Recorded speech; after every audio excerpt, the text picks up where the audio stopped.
My grandfather's hands were maps of a quiet life, thick rivers of blue veins over knuckles worn smooth from Alabama clay.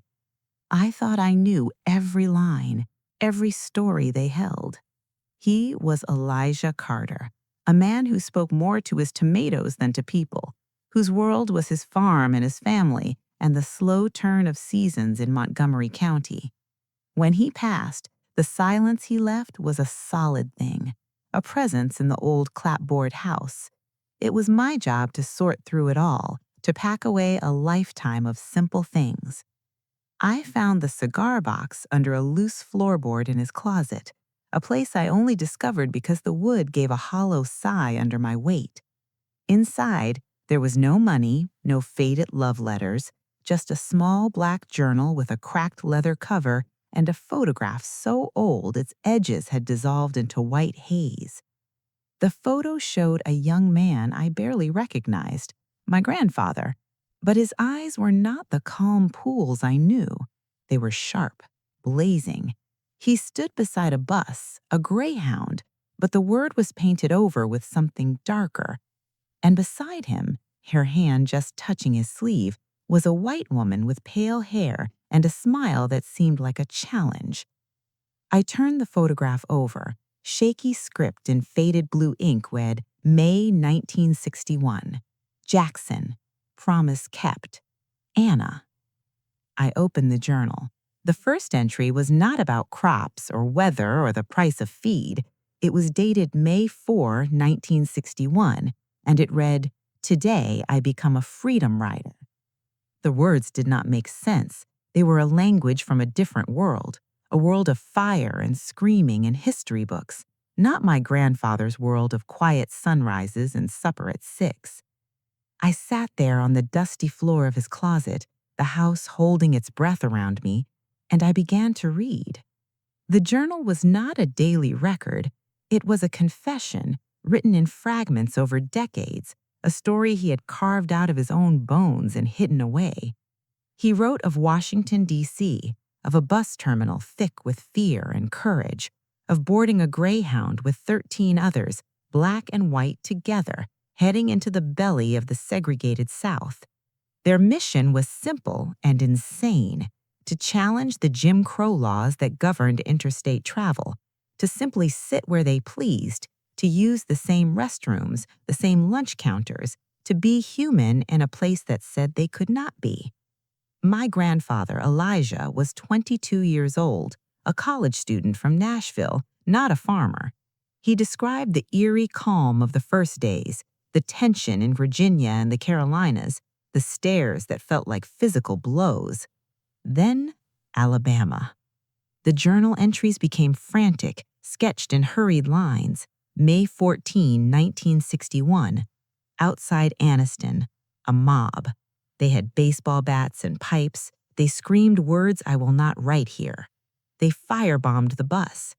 My grandfather described the smoke, thick and black and choking, the window shattering, the heat like a living wall. He stumbled out the emergency door, gasping, into a crowd of faces twisted by hate. He ran. They followed. He cut through woods, thorns tearing his clothes, the sounds of the mob fading behind him. He emerged onto a quiet rural road, lost, bleeding, and a car was coming, an old Chevrolet. For a moment, he thought it was over, that they had found him. The car slowed. The driver was a white woman, young, her face stark with fear, not for herself, but for him. Her name was Anna. She did not speak, just flung the passenger door open. He fell inside, and she drove, not back toward the highway, but down deeper into the back roads. She had a blanket in the back. She told him to get down, to cover himself. He could smell the gasoline from the bus on his clothes, the fear on his own skin. They drove in silence for an hour.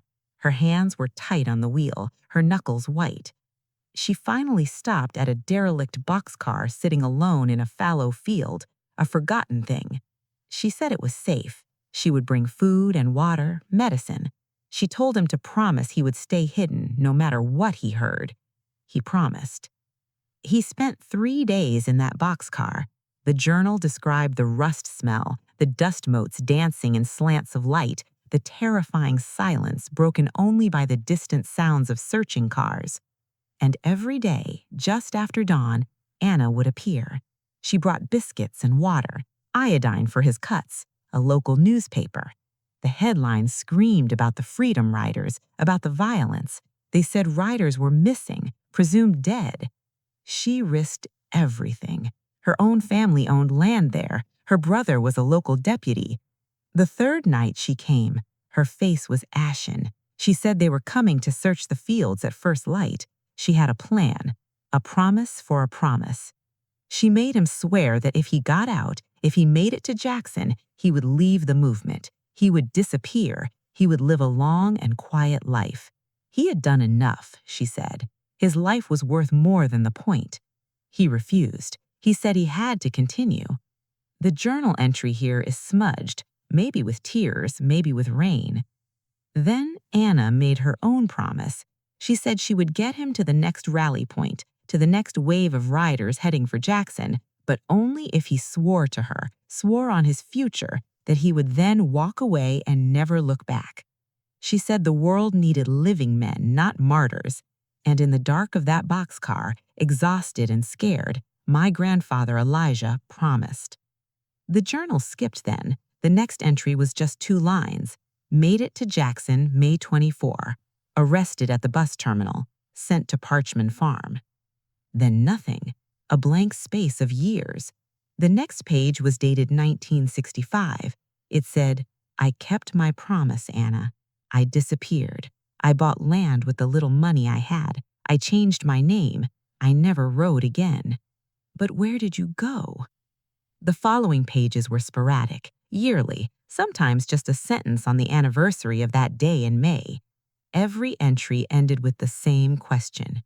What happened to the woman who saved me? The final entry was from last year.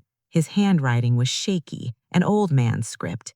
It read, I am running out of time. The story dies with me.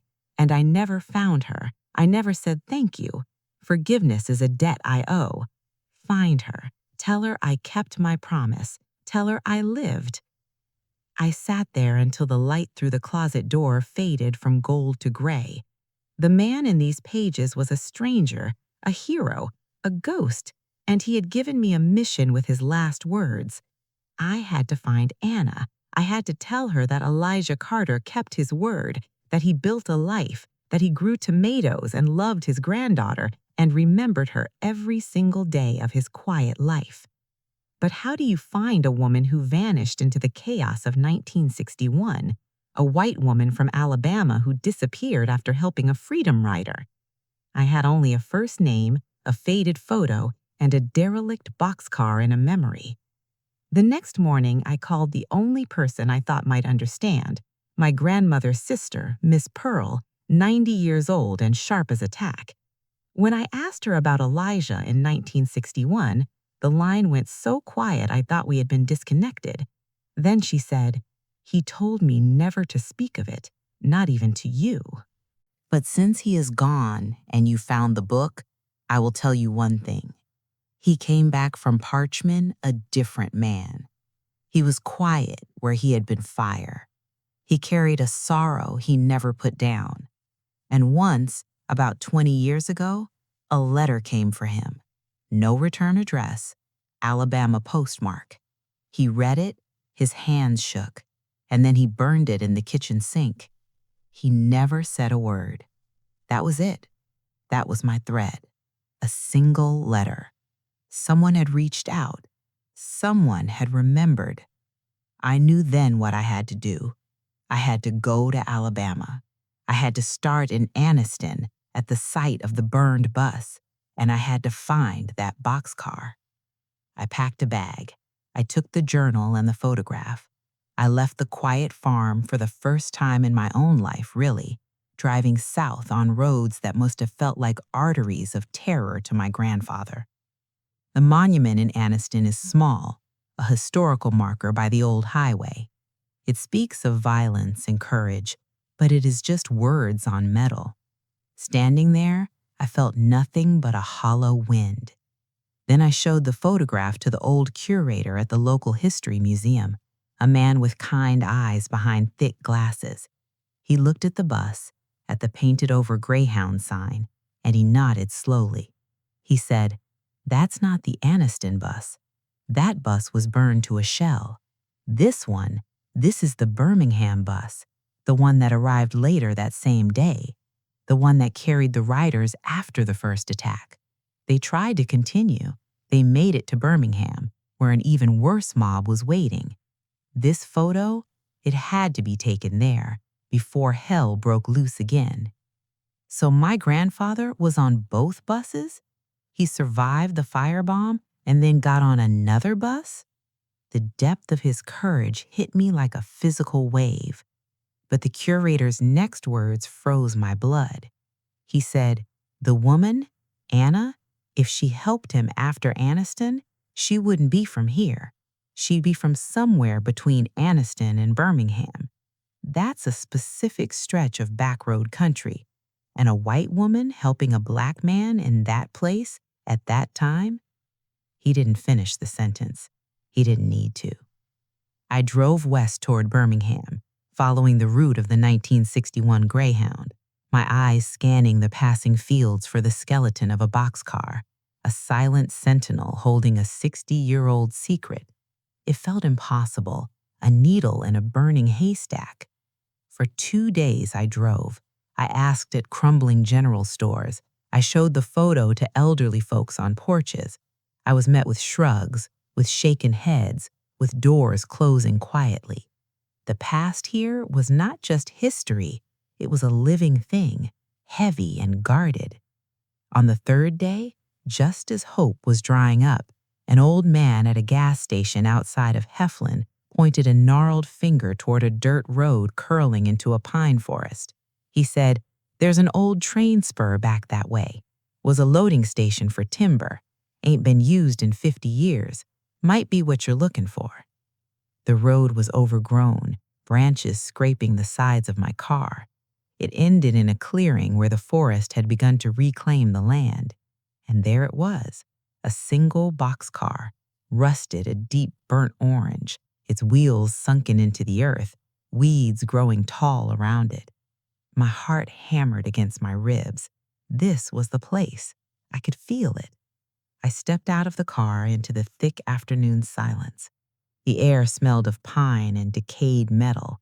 I walked toward the boxcar, the weight of my grandfather's memory guiding my steps. The sliding door was half open, stuck fast by time and rust. I peered into the dark interior, and there, etched into the metal wall near the floor, was a single initial, a crude carved A. He had been here. She had been here.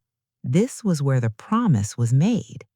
I placed my hand over the etching, the metal warm from the sun, and I promised him I would finish this. As I turned to leave, something caught my eye, wedged into a crack in the boxcar's exterior siding. A piece of glass. I pried it loose.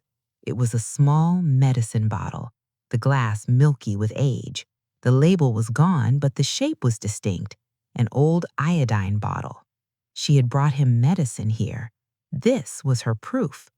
I held it in my palm, this tiny artifact of compassion in a time of hate.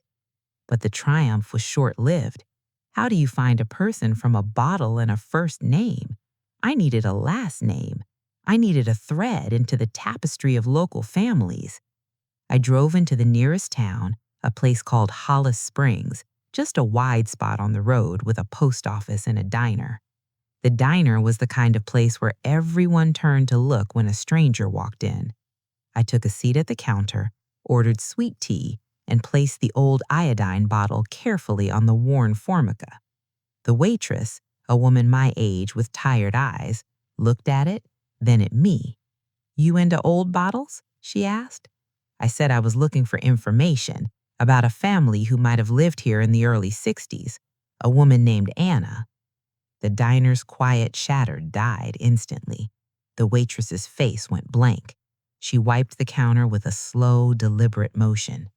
"We get lots of folks passing through," she said. Her voice was flat, a door closing. "I won't find what I'm looking for here." I paid and left, the eyes of the diner burning into my back. Back in my car, I felt a crushing loneliness. This was a fool's errand. The past was walled off, protected. Then my phone rang, an unknown Alabama number.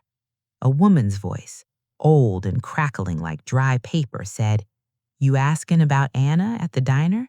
Meet me at the old Baptist church on County Road 12. Come alone." And she hung up. The old Baptist church was a whitewashed ghost at the end of a red dirt road, its steeple leaning against the twilight sky like a tired prayer. I parked under a sprawling live oak, its branches hung with strands of gray moss that moved like slow breath in the evening air. The woman sat on the church steps, a silhouette wrapped in a shawl despite the heat. She did not look up as I approached, just patted the wooden step beside her. I sat, the old wood warm beneath me, and waited. She was older than Miss Pearl, her face a landscape of deep lines, but her eyes were clear and sharp, fixed on the distant tree line. "You have Elijah's look," she said finally. Her voice was dry leaves. "Not in the color, but in the set of your jaw. He had a strong jaw, even when he was scared." My breath caught. "You knew him?" I whispered. She nodded once, a slow downward motion. "I knew them both. Anna was my cousin." The world narrowed to the sound of crickets and the weight of those words. Her name was Cora, and she had been 17 in 1961, living on the farm next to Anna's family. She remembered the day the bus burned, the smoke staining the horizon, the strange, fearful energy that crackled through the county. Men with shotguns gathering in town, talk of hunting down the runners. Anna had come to her that night, frantic, whispering about a young man hiding in the old boxcar. She needed extra food, bandages. She said it was a debt of humanity. Cora was scared, but she helped. She stole supplies from her own mother's pantry. She kept watch while Anna tended to him. She saw my grandfather only once from a distance, a shadow moving from the car to the boxcar. But she saw Anna's face change, the fear in her eyes turning into something harder, a fierce, determined thing. On the third day, the men came searching, Anna's own brother James among them, a deputy with a temper and a loyalty to the old ways. They combed the fields, but somehow missed the boxcar. Cora believed Anna had deliberately misdirected them, sending them toward the creek bed. That night, Anna made her plan. She would take Elijah not to Birmingham, but to a safe house in Talladega, a contact for the movement she had overheard her brother rant about. It was an insane risk, driving a wanted black man across county lines in the trunk of her Chevrolet, but she did it. Cora never saw Anna again after that night. She said Anna dropped Elijah at a designated spot, a colored church outside Talladega, and turned for home. She never arrived. The official story was that she left, ran off with a salesman from Montgomery, her family shamed, packed up and moved west within the year. But Cora knew that was a lie. Anna would never have left without saying goodbye. She loved that land. She loved her grandmother's rose bushes. She was going to study botany at the university. Something happened to her on that road home, Cora said, her hands tightening on the shawl. And I believe her brother James knew what it was. He changed after, became meaner, drank heavier. He never spoke her name again. He stayed here, became the sheriff later, a powerful man in this county. He died 5 years ago in his sleep. But his son, my grandson, he still lives on the old family land. He runs the hardware store in town. The silence after her words was immense. I struggled to form a question. "Did anyone investigate?" I asked. Cora let out a short, bitter sound. "It was 1961, she said. A white woman disappears after helping a freedom rider? No sheriff was going to dig into that. It was easier for everyone to believe she ran away. Her own family chose that story to survive." Then she turned to me, her eyes gleaming in the low light. "But Anna sent a letter once, about 20 years back. It came to me because she knew I would keep it. She was up north, living under a different name. She said she was safe but could never come back. She asked about Elijah. I wrote her back, care of a post office box in Chicago. I told her he was alive and well, a farmer. I gave her his address. That was the letter he burned. My mind reeled. So she knew? I whispered. She knew he lived? Cora nodded, but I never heard from her again after that. The box was closed. The trail went cold. I am old now, and the guilt of keeping these secrets is a stone in my chest. When Darlene at the diner called me, said a young black woman was asking about Anna, showing an old bottle, I knew it was time.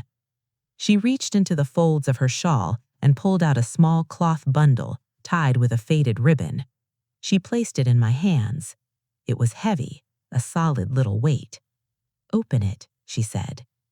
Inside was a square of fabric, part of a quilt. The pattern was a complex burst of stars, blues and whites on an indigo background. Exquisite handiwork. And tucked into the folds was a slender gold ring, a simple band. Inside the band, an inscription was etched. To A from E, May 1961, forever my courage. My vision blurred. My grandfather must have given her this, in that boxcar, a token of impossible thanks. He never mentioned it in the journal. This was a secret within a secret. Anna sent these back to me with her letter, Cora said. She said she did not deserve to keep them anymore, that her courage had failed. She told me to hold them for Elijah or for his family if he was gone. She said the quilt square was her grandmother's work, a pattern called the North Star. It was a map, she said, but I never understood. I held the square up to the last light. The stitching was incredible, tiny, perfect knots. The blue fabric was not solid but made of different shades, forming a subtle pathway through the star points.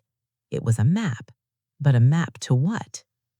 "You need to talk to James's boy," Cora said, her voice dropping to a near whisper. "Thomas. He lives in the old house. He might have answers. But you listen to me, child. You be careful. That family, they built walls around that story, thick walls. Thomas is not a gentle man. He carries his father's shame and his father's anger. He will not welcome your questions." She stood up, her bones creaking. "The debt is past now," she said. "I have carried it long enough. Find her. Tell Anna that Cora never forgot, and tell her I am sorry." Then she turned and walked into the darkening church, leaving me alone on the steps with a piece of quilt and a ring that held a universe of feeling. I drove to a motel on the highway, my mind a storm of images. Anna driving through the night, my grandfather in the trunk, a gold ring passed in a dark boxcar, a disappearance that was not a disappearance, and a brother who knew the truth. The next morning, I studied the quilt square under the motel's harsh fluorescent light. The North Star pattern was traditional, used by the Underground Railroad, some said, a symbol of guidance.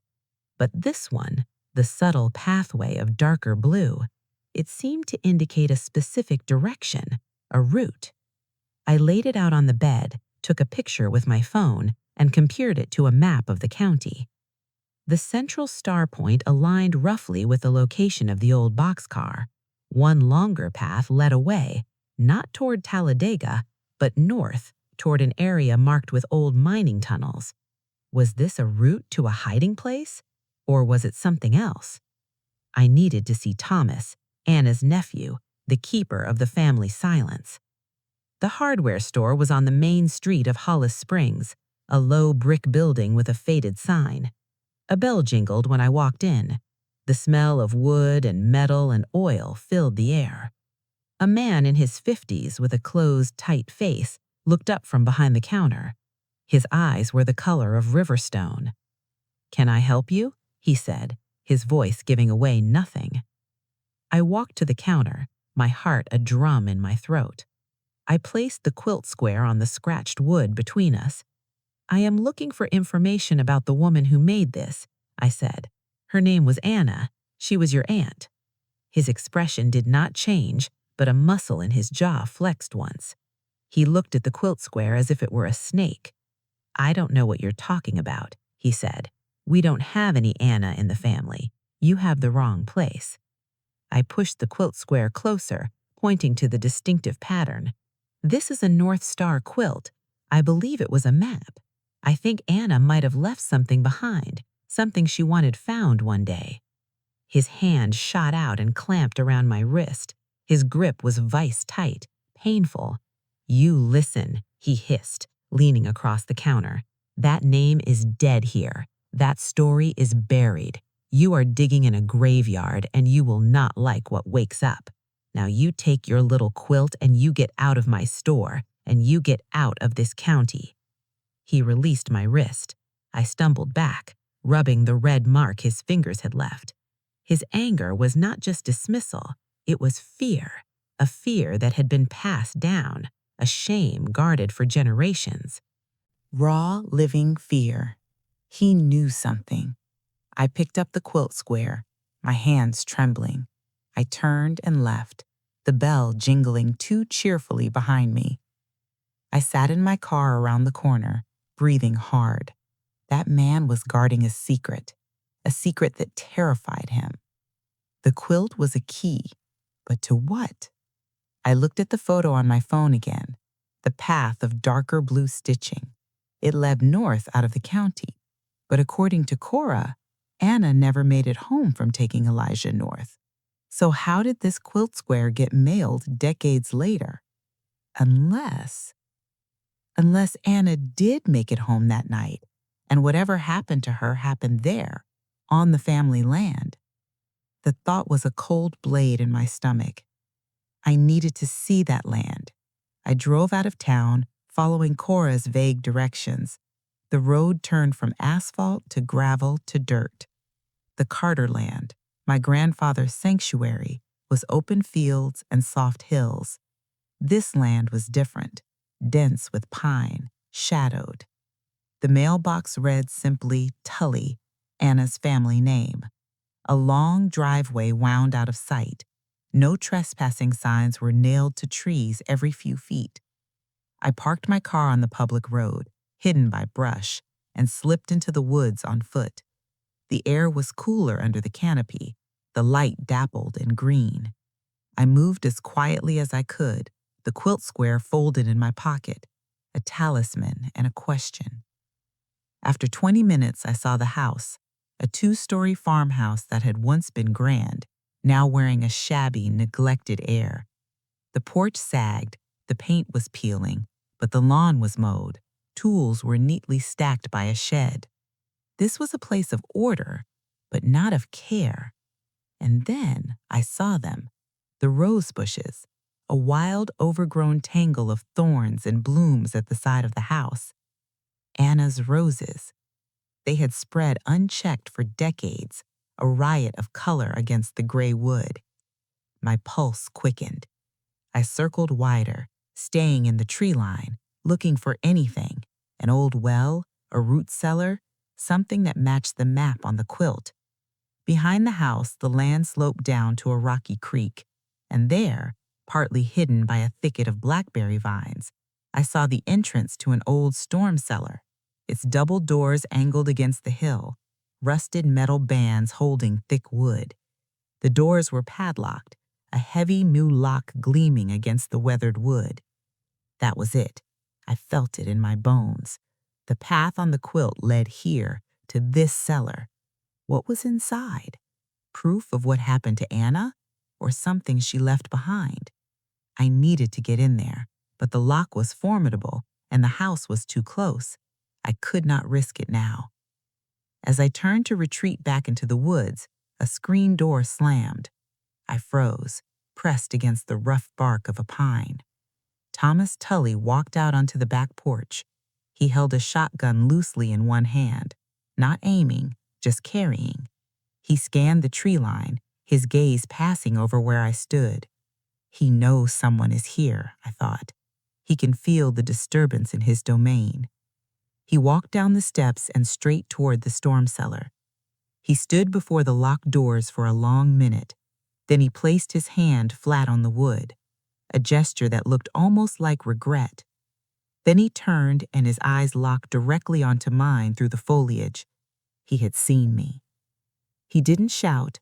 He didn't raise the gun. He just stared, a long, cold look that promised nothing but trouble. Then he turned and walked back to the house, the screen door closing with a soft final click. I waited until my legs stopped shaking. Then I moved, crashing through the underbrush back toward the road, not caring about noise now, only distance. I reached my car, fumbled the keys, and drove. I did not look back. That night in the motel, I stared at the ceiling. The locked cellar held the truth. I was sure of it. But how could I get in there? I needed help. I needed someone who was not afraid of Thomas Tully. The only person I could think of was Cora, but she was too old and frail. This was my burden now. My phone buzzed. An unknown number. A text message. Just 2 words. Leave now. I sat up, my blood running cold. Was it Thomas? Or was it a warning from someone else? I thought of the waitress at the diner, Darlene, who had called Cora. Maybe there were others here who remembered Anna, who wanted the truth to come out but were too afraid to speak. I could not leave, not with that cellar locked and waiting, not with my grandfather's promise unfulfilled. I needed to see what was inside. I needed a bolt cutter, and I needed cover. The next morning, I drove to a hardware store 3 towns over, bought the heaviest bolt cutter they had, and a powerful flashlight. My plan was simple and stupid. I would go back after midnight, cut the lock, and see what was in that cellar. Whatever I found, I would document it with my phone, and then I would decide what to do next.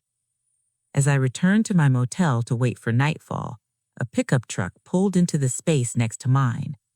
It was Thomas Tully. He stepped out, and the man with him was older, thinner, with a sheriff's badge pinned on his worn leather jacket. They did not approach my car immediately, just stood there looking at me through the windshield, 2 figures blocking the bright afternoon sun. I calculated my options. The motel room door behind me, the car keys still in the ignition, the heavy bolt cutter on the passenger seat, wrapped in brown paper. The older man nodded toward the motel room, a slow, deliberate gesture. Thomas moved to the side of my car, his hand resting on the door handle, trapping me. It was not a request. I stepped out, leaving the keys in the ignition, my phone in my pocket, a small, hard comfort.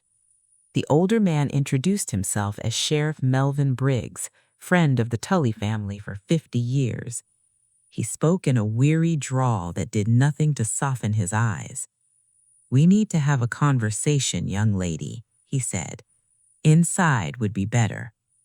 They followed me into the dim motel room, the door closing with a click that sounded far too final. Briggs took the room's lone chair. Thomas remained standing by the door, his arms crossed. I sat on the edge of the bed, the quilt square a hidden weight in my jacket pocket. "You are causing a great deal of trouble," Briggs began, stirring up memories that are best left resting. "This is a peaceful county. We look after our own, and we don't take kindly to outsiders digging in our private history." "I am not digging for dirt," I said, my voice surprisingly steady. "I am looking for a woman named Anna. She saved my grandfather's life. I just want to know what happened to her. I want to tell her he kept his promise." Thomas made a sharp sound in his throat. Briggs held up a hand. "Anna Tully made her choices," he said. "She left her family, brought shame on a good name. Whatever happened after that is not the business of this county or the business of some northern girl 60 years later. You have a piece of quilt, you have some old story. That is not proof of anything." "It is proof to me," I said. "And her own family never looked for her. They just let her disappear." Briggs's face tightened. "We are not here to debate history," he said. "We are here to give you a choice.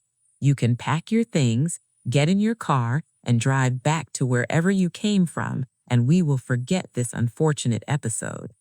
Or you can stay, and we will have to consider what laws you might be breaking: trespassing, harassment, disturbing the peace. He let the words hang in the stale air. This was not a real choice. This was a threat wrapped in politeness. I looked at Thomas. His gaze was fixed on the floor, but a muscle in his jaw jumped. There was fear there, deep and old. He was not the dangerous one in this room. Briggs was. "What is in the storm cellar?" I asked. The question cut through the room like a knife. Thomas's head snapped up. Briggs's eyes went flat and cold. "That is private property," he said, his tone losing its false warmth. "Nothing there concerns you. Absolutely nothing." "Then let me see it," I said. "If it is nothing, then you have nothing to hide." Briggs stood up slowly, the chair scraping the thin carpet. He leaned down, placing his hands on the bed frame on either side of me. I could smell old tobacco and coffee on his breath. "Listen carefully," he whispered. "Some graves should not be opened. Some stories should die with the people who lived them. You think you want the truth, but the truth here is a poison. It will destroy what is left of a family. It will stir up hatred that has been sleeping for decades. And it will not bring your grandfather peace. It will only bring more pain. Is that what you want?" "I want to know what happened to the woman who saved him," I whispered back, holding his gaze. "She deserves to be remembered. She deserves more than a locked cellar and a lie about running away." Briggs straightened up, his expression unreadable. He looked at Thomas, then back at me. "You have until sunrise tomorrow," he said. "If you are still in this county, I will arrest you for trespassing on the Tully farm, and I will impound your car as evidence. I suggest you use the night to drive." He turned and walked out. Thomas lingered for a second, his eyes meeting mine, and in that moment I saw not anger, but a desperate pleading. Then he was gone. I waited until I heard both truck doors shut, the engine start, the sound fade down the highway. My hands were shaking. I clasped them together, trying to find my grandfather's courage. He had faced firebombs and mobs. I could face a corrupt sheriff and a frightened man. But Briggs was right about one thing. I was an outsider here. I had no allies, no power, just a conviction that was starting to feel like foolishness. Then my phone buzzed, a text from Cora's number, but the words were not hers. It read, "The cellar holds the answer, but not the way you think. Meet me at the boxcar at midnight. Come alone. Tell no one." My heart hammered. Who was this? Was it a trap? Or was it the help I desperately needed? I had no way to know, but the boxcar was neutral ground, a place of historic pain, but also of sanctuary. I had to risk it. The hours until midnight crawled by. I did not pack. I sat on the bed and studied the quilt square until the pattern was burned into my mind. The North Star, a guide for people fleeing bondage. Anna had used it as a map, but a map to what? Salvation or a secret grave? At 11:30, I drove back toward the backcountry roads, the bolt cutter heavy on the seat beside me. I parked a mile from the boxcar and walked the rest of the way under a moonless sky. The night was alive with sounds, crickets and frogs and the rustle of unseen things in the woods. My flashlight beam was a small, brave circle in the immense dark. The boxcar looked like a hulking beast in the night. I stood at the edge of the clearing, waiting. A figure emerged from the shadows beside it. Not Cora, but a woman my mother's age, tall and slender, with hair the color of wheat, even in the dim light. She held up her own flashlight, its beam pointed at the ground. "You got my message," she said. Her voice was low and carried the soft accent of the Alabama black belt, but smoothed by years elsewhere. "I am Lydia. Anna was my mother." The air left my lungs. I stared, unable to speak. She stepped closer, the light catching her face. She had Anna's eyes from the photograph, the same determined set to her mouth. "I have been waiting for someone to come looking for her for a very long time," she said. "Cora called me after you visited her. She should not have, but she is old and her heart is heavy. I told her to send you away, but when she said you had Elijah's look, I knew I had to come." "Where is she?" I finally managed to ask. "Is she alive?" Lydia's face contorted with a pain so fresh it seemed to break the night air. "She is alive," she said, "but she is not the woman from the photograph. She has not been that woman since 1961. She lives in a care facility in Mobile. She has advanced dementia. She does not know her own name most days." The news was a physical blow. I had imagined finding her in a small apartment somewhere, tending roses, reading history books. I had imagined delivering my grandfather's gratitude to a conscious mind. This was a hollow victory. "What happened?" I whispered. Lydia leaned against the cold metal of the boxcar. She told the story to the dark, not to me. "She drove your grandfather to safety that night. She made it back to the family farm. She confronted her brother James. She told him what she had done. She said she was leaving, going north to join the movement properly. She was full of fire he could not understand. He tried to stop her. He called her a traitor, a disgrace. They argued violently. Out by the storm cellar, he struck her. She fell, hit her head on the stone foundation of the old well. He thought he had killed her. His shame and his fear were greater than his love for his sister. He put her in the storm cellar. He told their parents she had run off. He planned to deal with it later. But their mother, my grandmother, she suspected. She found Anna alive but badly injured in that cellar 2 days later. She was a practical woman, a woman of this land. She knew if the truth came out, her son would hang or go to prison for life. So she made a choice. She smuggled Anna out, took her to a doctor she could trust in another county. The brain damage was severe. Anna would never be the same. She could not tell her story coherently.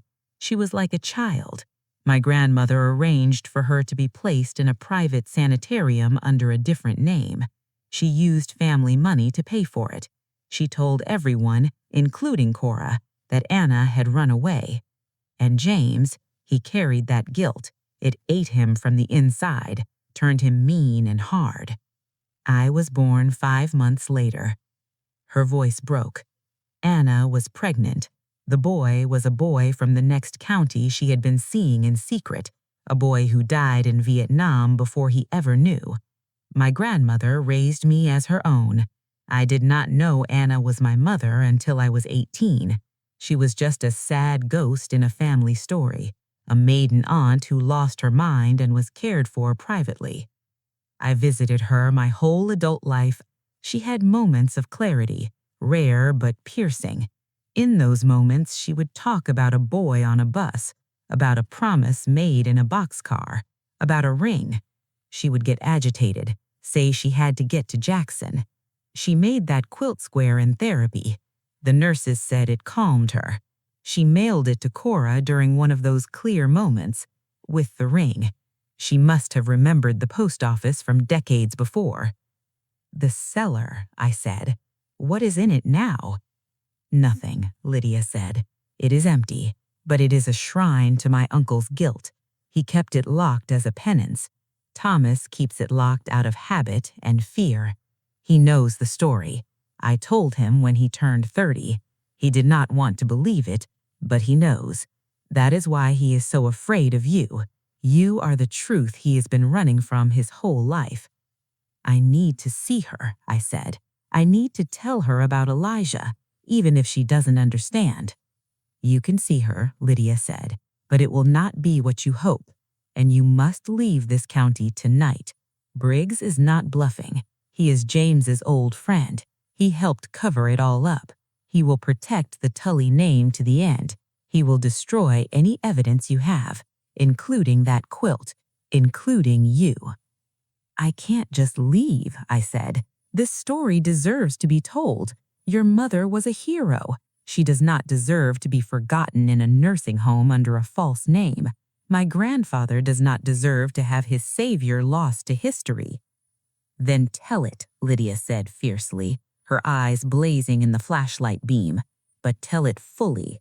Tell the whole hard truth. Tell about the brother who struck her sister down.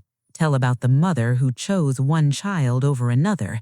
Tell about the silence that rotted a family from the inside. Tell about the woman who saved a freedom rider and then was saved by no one. Can you carry that weight? I thought of my grandfather's journal, his quiet farming life built on a foundation of terror and loss. I thought of Anna's moments of clarity in a fog of broken memory. Yes, I said, I can carry it, but I need proof, something more than a quilt square and a story. Lydia was silent for a long time. Then she reached into her coat pocket.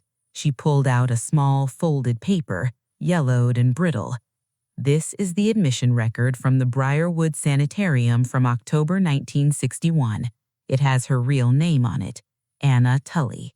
Diagnosis, traumatic brain injury. It is signed by my grandmother. And this, she said, pulling out a second paper, is a letter my mother wrote during one of her clear periods. She never sent it. The nurses found it and gave it to me. She handed them both to me. I unfolded the letter with trembling hands. My flashlight beam scanned the elegant looping script. It read, Dear Elijah, I dream of the boxcar. I dream of your promise. I am sorry I could not keep mine to see you to Jackson. Something happened on the road home. The world went dark. I am in a white room now. I forget things, but I remember your face. I remember your courage. I hope you kept your promise. I hope you lived. Tell Cora I remember the roses. Anna. Tears blurred the words on the page. This was it. The connection. The proof that she remembered him. That her act of defiance had meant everything. We will go to Mobile tonight, Lydia said. I will take you to her. But then you must go home and write your story. Tell the world about the woman in the white room who remembers the roses. We turned to leave the clearing, and then headlights sliced through the darkness. 2 sets, coming fast down the dirt road. Tires crunched on gravel, doors opened. Sheriff Briggs's voice called out, Lydia Carter, step away from that girl. This is your final warning. He had followed me, or he had been watching Cora's house. He stepped him to the edge of the light, his hand on his service weapon. Thomas was beside him, his face a mask of anguish. And behind them was a third man, younger, with a deputy's badge, holding a rifle. Lydia stepped in front of me. It is over, Melvin, she said. Her voice rang clear in the night. The truth is out. Let it be. The truth is a dangerous thing, Lydia Briggs said, his voice dangerously calm. Your mother is at peace. This girl is stirring up hell. I will not let you destroy what is left of the Tully family. Now you are both coming with me. We are going to have a long talk at the station, and we are going to decide what version of events everyone is going to believe. He took a step forward. The deputy raised his rifle. Thomas put a hand on the sheriff's arm. Melvin, no, he said. This has gone far enough. But it was too late. The deputy was nervous, his finger too close to the trigger. As Briggs shook off Thomas's hand, the deputy's foot caught on a root. He stumbled, and the night exploded with the sound of a single gunshot. The gunshot echoed through the clearing like the crack of the world splitting. For a second, there was only ringing silence. Then Lydia gasped and fell against me, her weight sudden and heavy. The deputy had fired wild. The bullet meant for the sky had torn through Lydia's shoulder, a dark bloom already spreading on her coat. She slid to her knees. I caught her, pressing my hand against the wound as the warm blood seeped through my fingers. No one moved. the violence freezing them in place. Thomas was the first to break. He roared a wordless sound and tackled the deputy, sending the rifle flying into the dark. Sheriff Briggs stood stunned, his authority shattered by the blast. He fumbled for his radio, calling for an ambulance, his voice shaky and thin. I held Lydia in the dirt, her breathing shallow and rapid. "Look at me," I said. "Stay with me." She focused on my face, her eyes wide with pain but clear. "Tell her," she whispered. "Tell my mother about the roses." Then her eyelids fluttered. I shook her gently. "Stay awake, Lydia. The ambulance is coming." Thomas was beside us then. He tore off his own shirt, bundling it against the wound, applying pressure. "I am so sorry," he choked out, over and over. "I am so sorry." The deputy sat in the dirt where Thomas had thrown him, his face ashen with shock. Time became a thick, slow syrup. The distant wail of a siren grew from a whisper to a scream, red and blue lights painting the boxcar in pulses of urgent color. Paramedics took Lydia from my arms, loading her onto a gurney, an oxygen mask over her face. I stood, bloodied and numb, watching the ambulance doors close. Sheriff Briggs tried to regain control, telling the other deputies to secure the scene, but his voice lacked its former force. Thomas stood up, facing the man who had been his father's friend, his own protector. "It ends tonight, Melvin," he said, his voice raw but firm. "No more lies, no more covering up. You will not arrest her. You will let her do what she came here to do." Briggs looked old and defeated under the emergency lights, the consequences of decades of silence finally here in the form of a wounded woman and a blood-stained clearing. He looked at me, at the quilt square now fallen to the ground, stained with Lydia's blood. He nodded once, a small, tired motion. Then he turned and walked to his car, leaving the rest of us in that haunted place. Thomas drove me to the hospital in town. We did not speak, the weight of history filling the cab of his truck. Lydia was in surgery. The bullet had missed major arteries, but the damage was severe.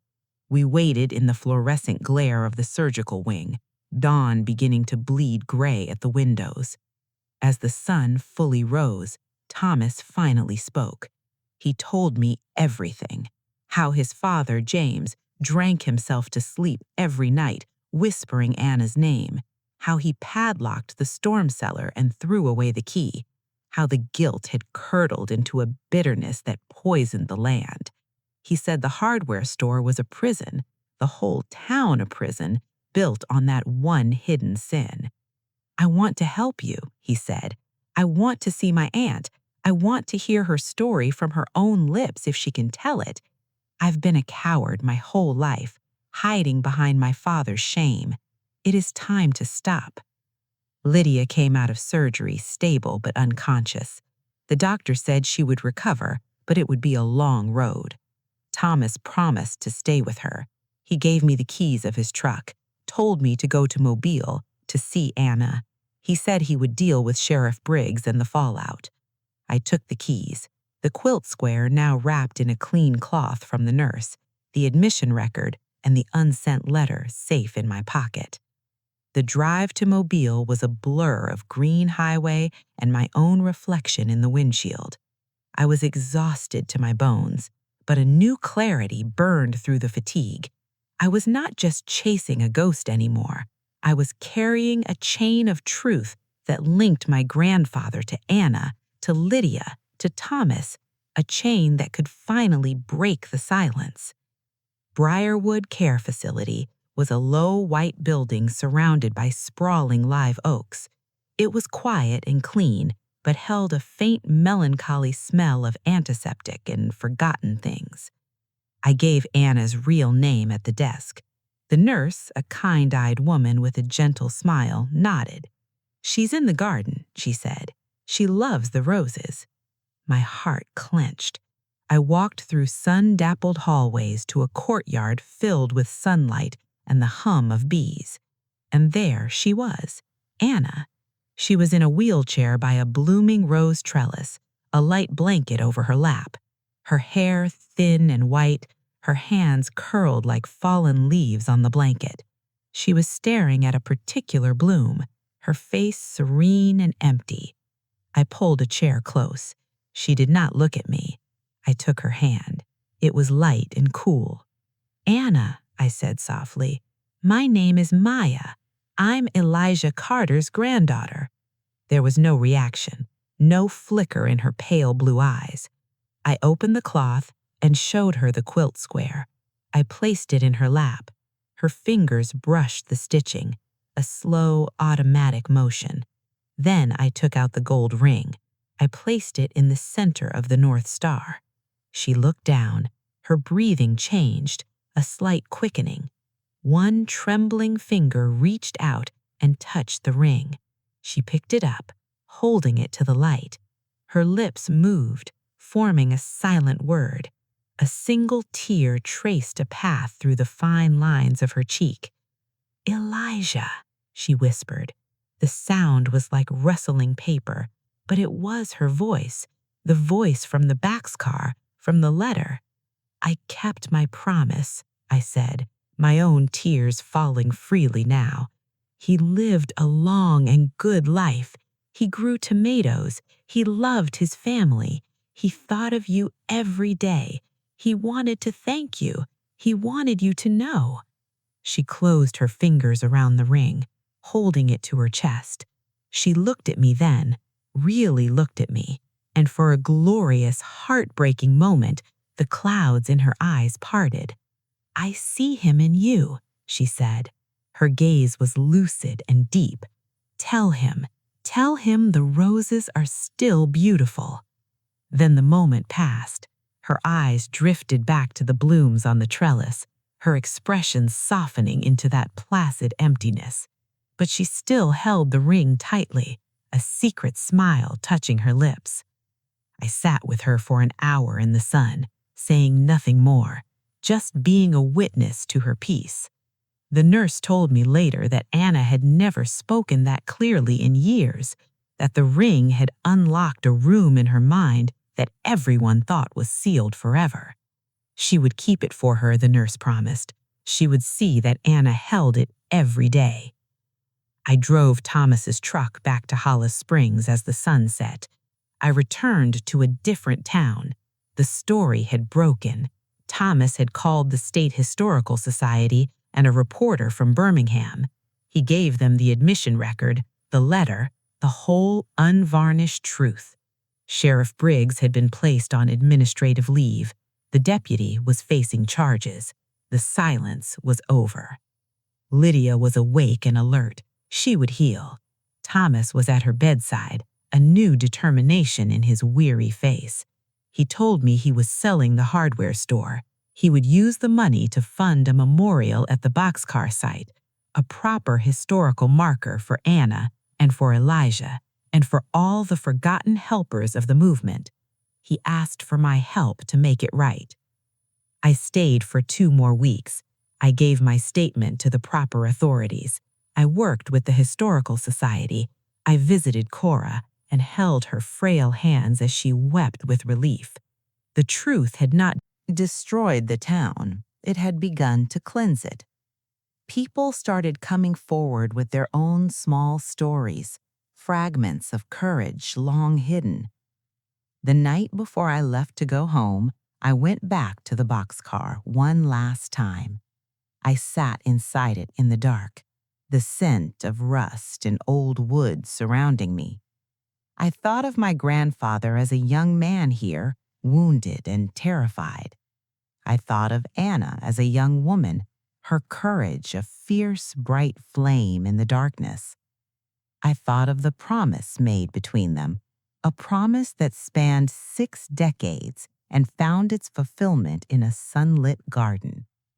I had come to find a hero, and I had found a complex human story, not of perfect courage, but of flawed, brave choices, of sacrifice and weakness and redemption.